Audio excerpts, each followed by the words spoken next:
first thing for the Burnout team is to try and reset as much as possible and start again. So for us, making the same game again is never quite interesting. Obviously, there's core tenets of Burnout we want to keep.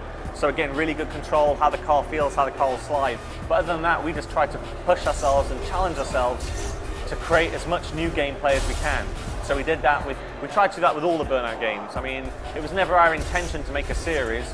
We keep making them because they're very successful. So that means you guys are buying it, and if you guys are buying it and it's successful, we'll make it. I suppose we just want to push the boundaries. I mean, if you want to play the old games, that's great, go and play the old games, but because it's from us, I don't want people to expect that X, Y, or Z is going to be in the game because we did it 2 years ago or 2 years before that. What we wanted to do is have a feeling of seamless gameplay, so it never felt disjointed, and games previously feel disjointed with loading screens, menus, pauses, and the only pause in Burnout is when you wreck the car, so we kind of wanted to throw away the conventions.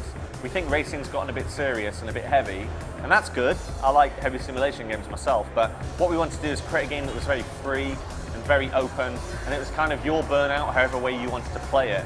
We've built a really fun world, a world that's built for gameplay. There's nothing in there for beauty or because it looks nice, it's things you can do and hit with a car. So cars, we've got a mixture of old and new. There's some Burnout favourites in there because people write in and we get emails. People like certain cars and we like making them and we like the way that they drive. The big change in Burnout this time is that the cars really do drive much differently. That's one thing we never did much of in the previous games. We kind of defined the cars on top speed and boost speed and a bit of grip. But the basic driving model is completely from scratch. It's taken a long time to get right. We're pretty happy with it. We've got incredible physics on the car now, so cars really do roll and accelerate and brake differently.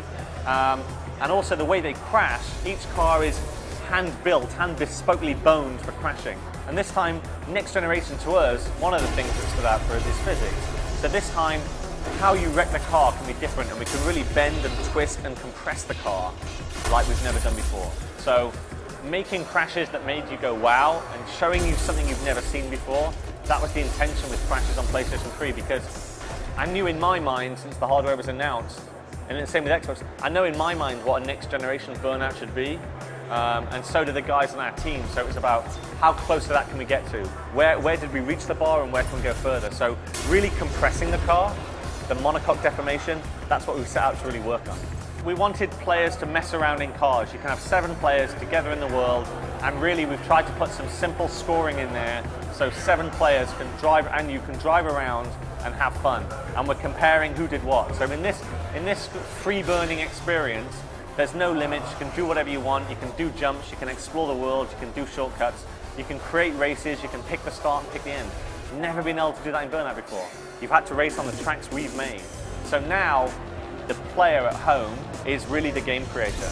And we think using camera makes online play a lot more compelling and a lot more fun. So in Burnout, the natural idea was that every time you crash or took your friends down, we'd snap a picture.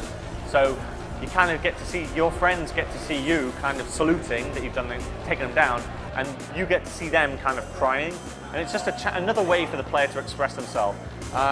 We have a system where you can pick on one of your friends and mark them out for a takedown, and then you have to do that takedown in the race. The guy who gets taken down then earns something called payback. I mean, it all fits. The last game was called Revenge. Revenge is sweet, but payback's a bitch. So when you activate payback, you get to screw with my car temporarily. You get to reverse my steering, you get to lock my brakes on and off, you get to try to make me crash. We want this to be the most fun driving game that people have ever had. Burnout Paradise is coming out at the end of the year on Xbox 360 and PlayStation 3.